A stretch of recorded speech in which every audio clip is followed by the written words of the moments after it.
For months, the stay-at-home stocks were the best performers in this market, but now we're seeing a major rotation back into the going-out stocks. So what do we do with the biggest winners from the shelter-in-place economy here? Consider the case of Shopify, the software company that helps small businesses embrace e-commerce. With a stock that's rallied from the low 300s in March to 844 at its highs last month, we're pulling back today to 735. A month ago, Shopify reported an incredible quarter, and while the shelter-in-place economy may be coming to an end, in the interim, it's fundamentally changed the way millions of Americans do business. While the stock is historically expensive, I'm betting it will keep trending higher over the long haul. But do not take it from me. Let's check in with Harley Finkelstein, the Chief Operating Officer of Shopify, to get a better sense of how this company is doing, where it's headed. Harley, welcome back to Mad Money. Hey, Jim, thanks so much for having me on the show. It's always a great pleasure and honor to be with you. Oh, thank you. Harley, I think there's a mistake that I know that you can clarify. A lot of people feel that when the all clear happens and we don't have to stay in place, it's the end of an omni-channel that's been unleashed and basically created by Shopify. There's no way it gets back. The genie ever goes back in that bottle, does it? Yeah, so if I may, just before I jump into that, I just want to talk quickly about Shopify's stance on everything that's going on, because I think it behooves us to just at least address that for a moment. As you know, Shopify, we stand for equality. Since inception, our entire core value, our mission was all about leveling the playing field and allowing for fairness so that anyone can rise up and build great businesses. And we are really, as you are, I'm sure, deeply saddened by some current events. And we stand with our Black merchants, our Black employees, and the Black community worldwide. So I just wanted to mention that at the outset. Well, I'm glad you brought it up, because the looters, in many cases, are hurting places that don't have the right insurance, that are minority owned, that are just going to be done in an era of social distancing and an era where we're not able to even get the insurance money. Yeah. Well, look, we believe the future of commerce needs to have diverse voices, more voices, not fewer. And so, again, we started the business because we felt it wasn't fair. If you want to start a business 15 years ago online, you needed a lot of money, needed a lot of experience. And so our mission from day one has been to level that playing field. And it feels more important now than ever before to do that. Now, as a small business person, I'm one of the 40% when I started, Harley. I had a checking account. It was my checking account. I started my business with my checking account. I didn't have enough money to actually say, listen, I want an accountant. And you know what? That's a fundamental detriment. It's a major reason why small businesses fail. You cracked the code. You figured that out. And what you're doing can really save a lot of businesses that are thinking about starting right now. Yeah. So, I mean, I think what you're mentioning is Shopify Balance. But I think, just to zoom out for a second, what you've seen us been working on over the last 10 years or so in particular, is after we helped small business and entrepreneurs figure out how to build a beautiful, scalable online store, we then said, now let's help them with physical commerce, help them sell offline as well. Let's help them sell on places like Facebook and Instagram and marketplaces. But there is this other aspect to running a business, and that's what we call merchant solutions. And so we realized that if we were to aggregate all of our stores, we would be the second largest retailer online in America.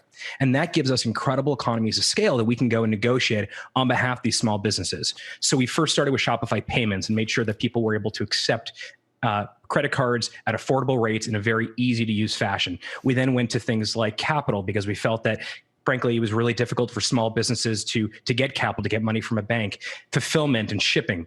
But this new thing that we're introducing is Shopify Balance. And I think you and I would agree that historically banks have really underserved and undervalued SMBs. It's the reason we started Capital.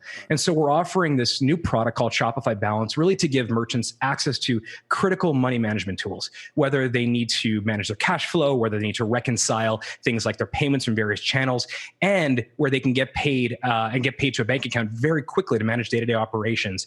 But that's really our next merchant solution that we think further levels the playing field so that small businesses can compete, because so many can't.